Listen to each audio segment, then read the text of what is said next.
There are moments in history when a single decision changes the course of an entire people, moments when the weight of leadership demands the unthinkable, moments when love and duty collide with such terrible force that the choice becomes not what to do, but what you are willing to lose. This is the story of Queen Abla Poku, a woman who crossed a raging river, not with bridges or boats, but with a sacrifice so profound that it echoes through centuries.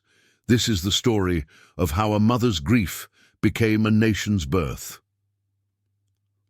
The year is 1717, and in the heart of what we now call Ghana, the Ashanti Empire stands as one of West Africa's most formidable powers. Gold flows through its markets like water.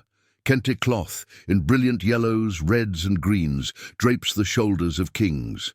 The sound of talking drums carries news across hundreds of miles, binding together a confederation of states under one sacred symbol, the Golden Stool. This legendary throne, believed to contain the soul of the Ashanti nation, descended from the heavens during the reign of Osei Tutu, the empire's visionary founder. He united fractured kingdoms, defeated the regional hegemon Denkira, and created something unprecedented in West African history. A centralized state with sophisticated bureaucracy, professional military forces, and a legal system that commanded respect across the region. The Ashanti didn't just survive in the competitive landscape of 18th century West Africa.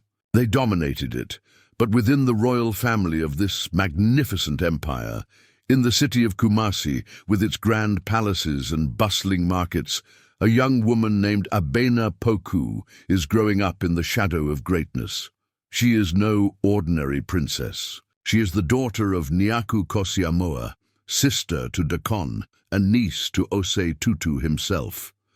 Born into the early decades of the 18th century, she was raised in a world of ceremony and power, educated in the ways of leadership and governance. The Ashanti practice matrilineal succession, meaning the throne passes through the female line. This gives women like Abena Poku not just status, but genuine political authority. She learns statecraft at the knee of her uncle. She watches how disputes are mediated, how alliances are forged, how an empire is held together, not just through military might, but through wisdom and strategic marriages. Young Abena Poku learns something else as well. She learns that in the game of royal succession, everything can change in an instant. When Osei Tutu died around 1717, the carefully constructed unity of the Ashanti Empire faced its first great test. The Golden Stool must have a new keeper. Multiple claimants emerge, each with their own faction, each with their own vision for the empire's future. Among them is Dakon, Abena Poku's own brother. He is intelligent, charismatic, and capable.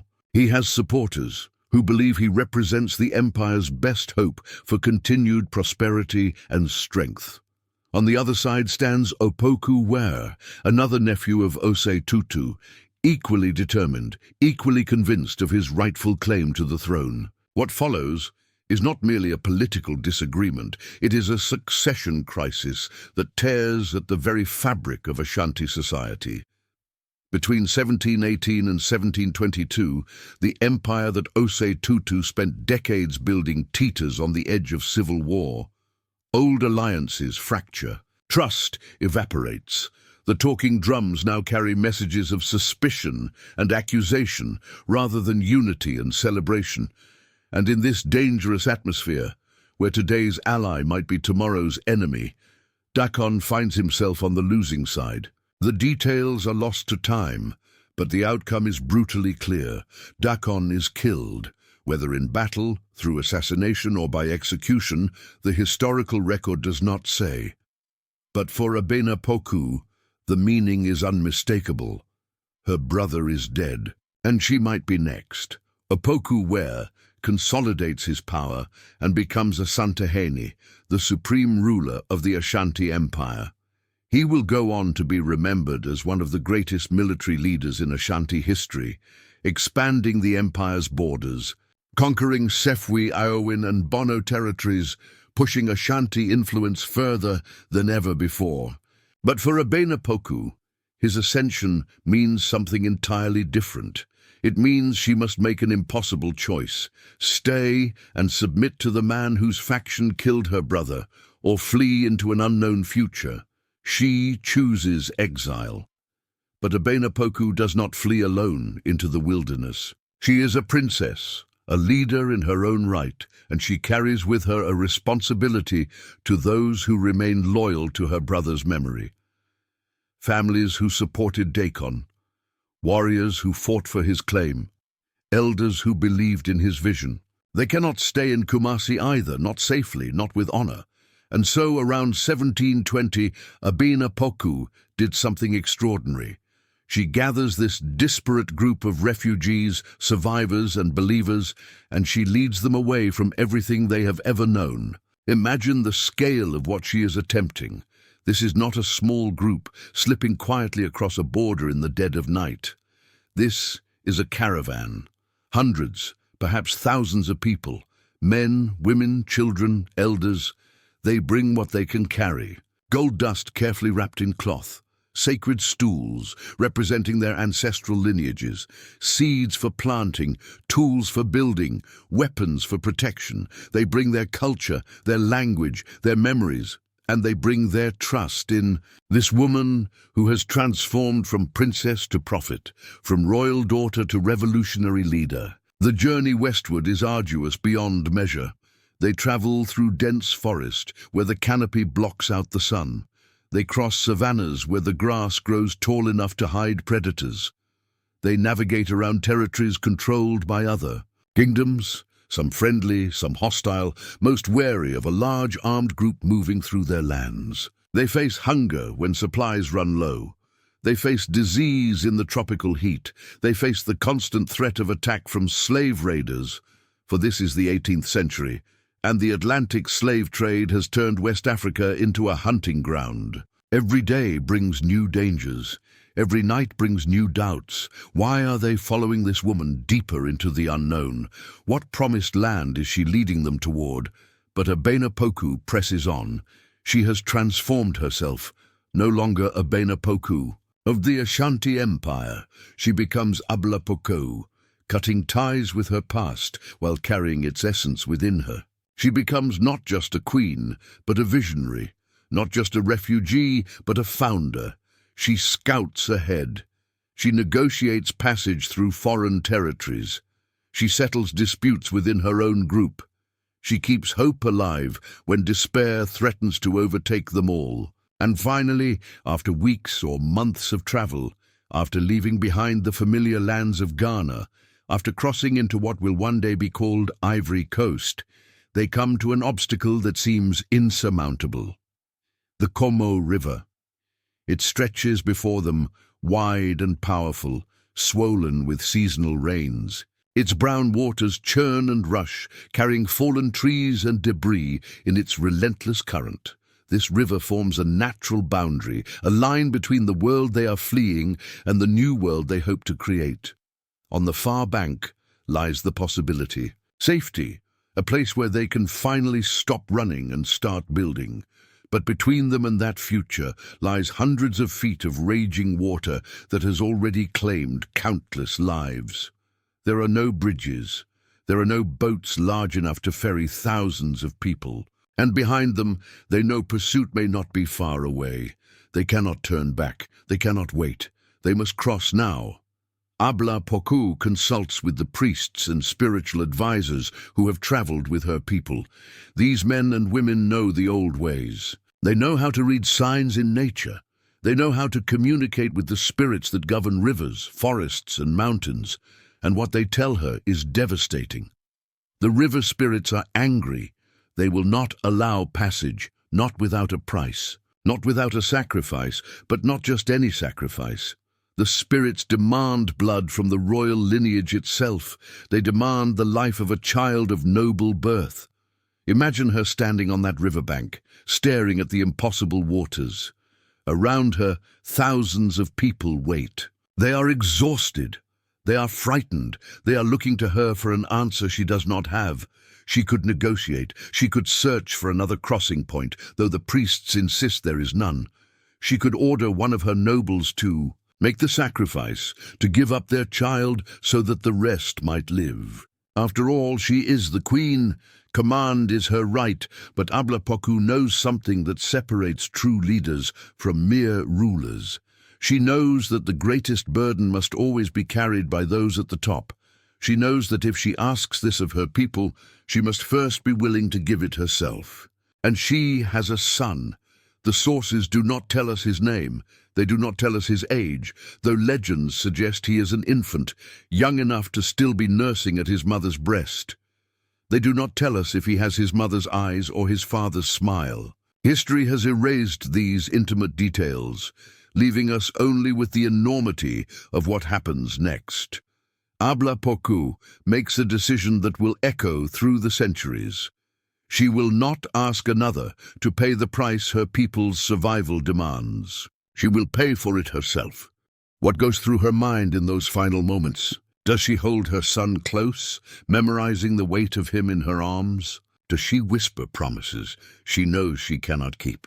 Does she pray for forgiveness from gods who demand such terrible choices? We do not know. We cannot know. What we know is that she walks to the river's edge, and she throws her child into the churning waters. And she watches as the Comoe swallows him, as the current takes him, as he disappears beneath the surface. And from her lips comes a cry that carries across the water, a cry of anguish so profound that it transforms into something else entirely. "Baoule!" she screams. Baoule, the child is dead.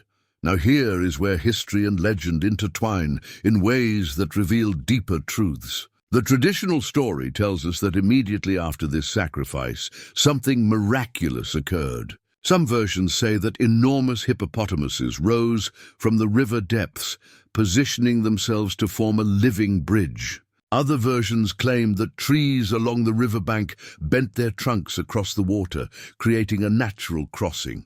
Skeptical historians point out that the Comoe River at certain times of year becomes shallow enough to form where rocks break the surface. They suggest that Abla Poku and her people simply found one of these seasonal crossing points.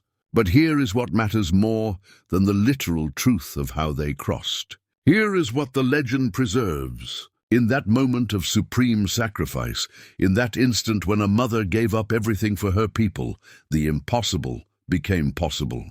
The barrier that seemed insurmountable was overcome. The journey that seemed destined to end in tragedy instead led to transformation. One by one, then dozens at a time, then hundreds, then thousands. The people crossed the Comoe River. They reached the far bank exhausted but alive. They have left Ghana behind. They have entered a new land, and they need a new identity to match their new beginning. Taking the words their queen cried out in her moment of deepest grief, they called themselves the Baoule. The name means the child is dead. Every time they say it, they remember. Every time they identify themselves, they carry forward the weight of what their freedom cost. They are not running anymore. They are not refugees. They are the Baoule, a people born from sacrifice, founded by a woman who gave everything, but the story does not end at the river's edge.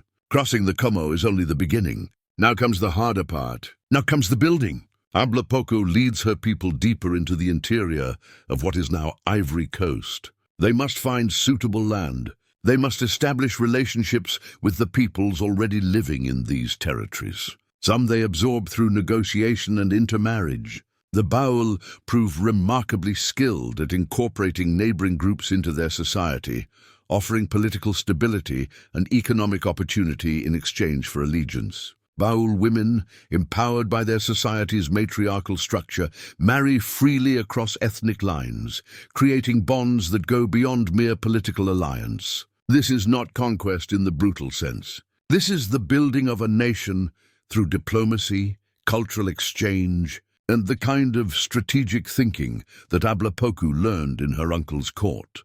They settle in the central region of Ivory Coast, in a triangle-shaped territory between the Bandama and Enzi rivers. It is fertile land, good for farming. They plant yams, plantains, and cocoa. They establish villages with clear hierarchies based on matrilineal descent. Each family line maintains ceremonial stools that represent their ancestors, echoing the sacred golden stool of the Ashanti, but adapted to their new circumstances. They develop a reputation as skilled craftspeople. Baoule masks become renowned across West Africa for their artistic sophistication, used in spiritual ceremonies that connect the living world to the realm of ancestors. They weave intricate textiles and create pottery that blends Ashanti techniques with new innovations born from their unique experience. Abla Poku establishes her capital and reigns as queen of this new nation. She does not rule from a golden stool, but her authority is no less real. She is the mother of the Baoule in both symbolic and literal terms, the woman who led them through the wilderness. The woman who paid the ultimate price for their survival. Around 1730, the Baoule Kingdom was formally established as a sovereign entity. It grew in population and influence throughout the middle decades of the 18th century. It develops its own distinct dialect of the Akan language family, similar enough to Ashanti Twi to reveal their common origins, but different enough to mark their separate identity. It maintains the matrilineal traditions of their Ashanti heritage while adapting to the realities of their new environment. Queen Abla Poku does not live to see the full flowering of what she created. She died sometime around 1760, after approximately 3 decades of leadership, in a village called Namunu near Akawa. The name Namunu means "look after the mother," a testament to the care and reverence her people felt for her even in her final years. She is buried according to tradition in the Comoe River, returning to the water that has defined her people's story. The village where she died eventually becomes abandoned, as if her presence was the only thing that could sustain it. She is succeeded by Akawa Boni, who settles in Sakaso and continues the work of building the Baoule nation. But Abla Poku's influence extends far beyond her mortal life. The Baoule Kingdom she founded lasted as a sovereign state until 1893, when the French colonial forces incorporated Ivory Coast into French West Africa. That means her creation endures for over 160 years as an independent nation. Even under colonialism, even through the struggles of the 20th century, the Baoule people maintained their distinct identity. They remember their origin story. They tell their children about the queen who sacrificed her son so that they might live. Today, the Baoule are one of the largest ethnic groups in Ivory Coast, numbering in the millions. They continue to live primarily in the central regions between the Bandama and Nz rivers, in the same triangle-shaped territory their founder first settled. They maintain their matriarchal political organization, where women's rights are considered sacred. They preserve their artistic traditions in mask-making, textile production, and pottery. They speak Baoule, their distinct language that carries echoes of their Ashanti past, while existing fully in its own right. They farm the same fertile soil their ancestors first cultivated nearly 3 centuries ago. But here is the tragedy that often accompanies greatness. Despite everything Queen Abla Poku accomplished, despite the nation she founded and the sacrifice she made, physical monuments to her memory are startlingly scarce. In modern Ivory Coast, there is a metal statue on République Square in Abidjan. That is essentially it. No major museum dedicated to her life. No grand memorial marking the spot where she crossed the Comoe. No national holiday celebrating the day the Baoule nation was born. Fashion designers occasionally create styles featuring her image. Oral traditions keep her story alive in villages. But for a woman who changed the course of West African history, the physical legacy seems inadequate to the reality of what she achieved. Perhaps this absence of monuments tells us something important. Perhaps it suggests that Abla Poku's true legacy cannot be captured in bronze or marble. Her legacy lives on in the millions of Baoule people who wake up each morning, speak their language, practice their traditions, and remember where they came from. Her legacy lives in the strength of Baoule women who inherit a tradition of political power that stretches back to their founding queen. Her legacy lives in every story told around cooking fires, about the river crossing, about the sacrifice, about what it means to be Baoule. Some modern historians question whether the sacrifice actually occurred. Professor Kwame Rene Alou suggests that Queen Abla Poku likely did not throw a child into the Comoe, that the story is metaphorical rather than literal, that the crossing was accomplished through the practical means of finding shallow water and exposed rocks. And perhaps he is right. Perhaps the literal truth of that moment on the riverbank is less dramatic than the legend suggests. But here is what cannot be disputed. A woman named Abena Poku fled from the Ashanti Empire during a brutal succession crisis. She led thousands of followers across hostile territory into an unknown land. She established a new nation that has endured for centuries. She became the mother of an entire people. Whether she literally sacrificed her son, or whether that sacrifice represents something more symbolic, the metaphorical truth remains powerful. Leadership demands sacrifice. Creating something new requires letting go of something precious. Birth and death, beginning and ending, are forever intertwined. Think about what it means to name your entire nation after a moment of grief. The Baoule do not call themselves the victorious or the brave or the blessed. They call themselves the child is dead. Every introduction becomes a memorial. Every statement of identity becomes a remembrance. It is a name that refuses to let them forget what their freedom cost. It's a name that binds them together through shared memory of shared loss. It's a name that honors a mother's grief by transforming it into a people's purpose. There is something profoundly human in Abla Poku's story that transcends the specific time and place of 18th century West Africa. Every culture has stories of leaders who sacrifice for their people. Every tradition honors those who give up personal happiness for collective survival. But there is something uniquely devastating about a mother sacrificing her child. It violates every natural instinct. It contradicts every protective impulse. And yet, Abla Poku is remembered not as a monster but as a hero, not as someone who committed an unforgivable act, but as someone who made an impossible choice that no one should ever have to make. What does her story ask of us today? Not a sacrifice of that magnitude, certainly.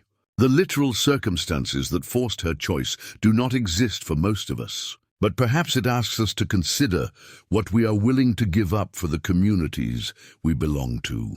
What are we willing to sacrifice for the next generation? What price are we prepared to pay for the survival and flourishing of something larger than ourselves? Leadership in any era, in any context, requires making decisions where every option carries a cost. The question is never whether we will have to sacrifice. The question is what we will choose to protect with that sacrifice. Abla Poku chose her people. She chose their future over her present. She chose their survival over her happiness. And in doing so, she created something that has outlived her by centuries. The Baoule nation is her child, born not just from biological lineage, but from an act of will so powerful that it bent reality to her purpose. The trees bowed or the hippos rose or the rocks appeared, not because of divine intervention, necessarily, but because when a human being commits fully to a purpose larger than themselves,